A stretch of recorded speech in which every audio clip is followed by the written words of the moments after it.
One of the most interesting cases are those that have more than one eyewitness. The Hopkinsville Goblin case is a very interesting one because it had about 11 people who claimed to have seen these creatures. In 1995, this family claimed to be terrorized by these creatures. They were described to be 3 feet tall, pointed ears, thin limbs, and claws for hands. They also had a gray-like skin and wore metallic-like clothing.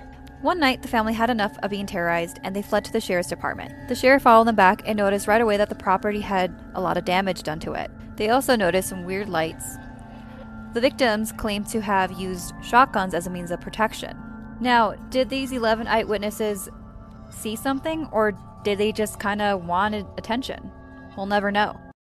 Like La Llorona, the deer woman is a symbol of death and fertility.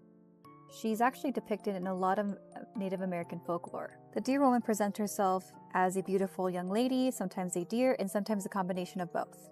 She lures a lot of men to their doom with her magic, and is usually adulterous men or men that just lust for a lot of women. The upside about this creature is that she also helps some people conceive. So I guess she has a type of duality to her. We'll never know if she's really good or bad. Maybe she's both. Have you ever read stories of folklore and thought to yourself, I'm kind of spooked right now because it could happen to me, or I feel like this might have happened to me at one point? Well, today we're going to share a story about 2 girls that read some scary stories about werewolves and had experience for themselves. And you get to decide, did it really happen, or was it a load of keep this picture in mind because one girl lived in house 2, the other one in house 4. They were reading folklore stories late at night, looking at the full moon as they were walking to house 4. One of the girls said, don't look at the full moon because something might chase after you. Sure enough, a shadow figure started chasing after them. They booked it to their house really fast.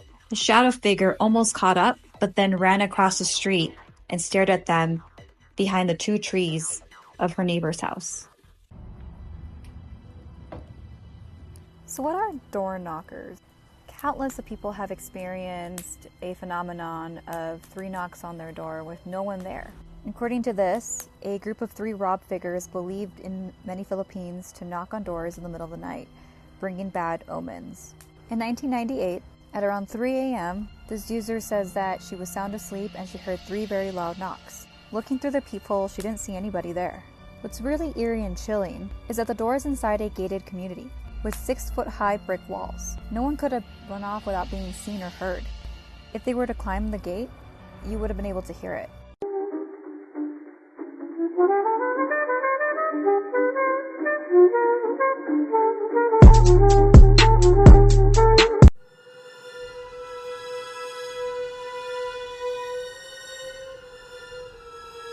So I'm lucky enough to live in a state where I can drive an hour south and visit some caves.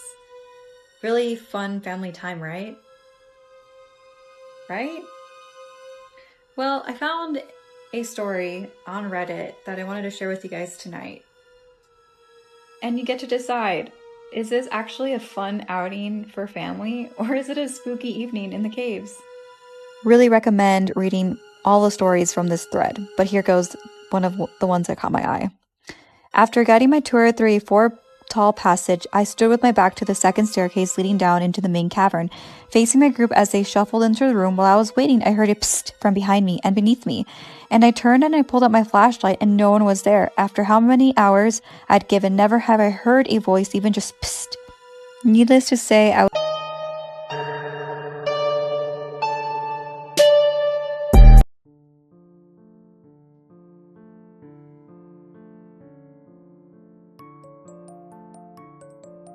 had someone just call your name and there was no one there.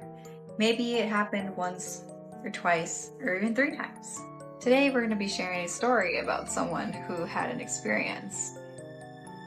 And you get to decide, did it really happen or was it a load of... Back in the late 90s, this girl named Stacia was sharing her room with her 2 sisters. Deanne was organizing the closet and Erica was working 30 minutes away. Now Stacia was almost getting ready to go to bed, and all of a sudden she heard Erica call out her name 3 different times, but keep in mind, she was 30 minutes away working. Her and Deanne were investigating the house, and they could not find no signs of Erica. They called her job and she... It's been said in a lot of West African and European folklore and mythology that this creature is a type of fairy. In some instances, this creature is also considered a demon. However, this creature is really popular in Brazil. This creature is often considered to have some types of blisters on its skin with red hair. What makes this creature very interesting is that its feet are backwards, causing a lot of confusion for poachers and hunters who get really confused trying to track this creature because its feet actually lead to its starting point. Now, this creature tends to stalk poachers and hunters because they take more than what they need from the forest. However, even though this creature is considered a European and West African and even Brazilian mythology, it's actually considered to be a big phenomenon in a lot of cultures.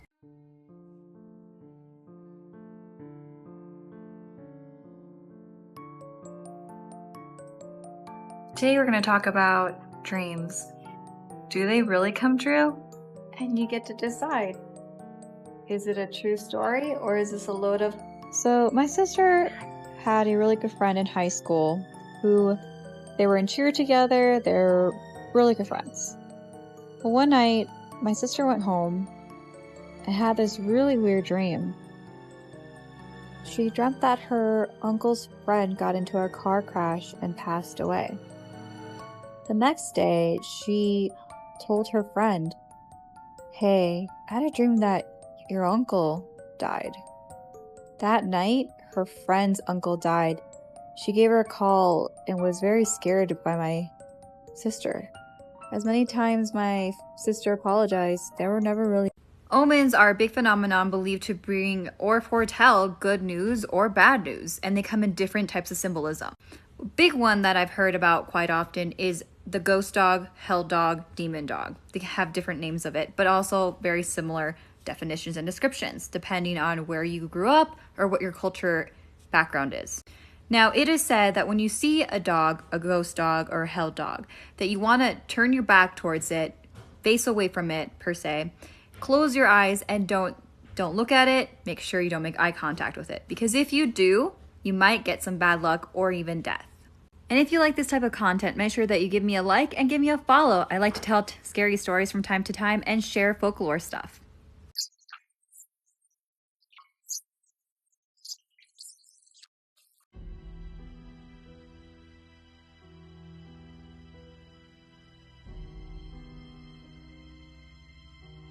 In 1980, I was about 7 years old living in New Mexico.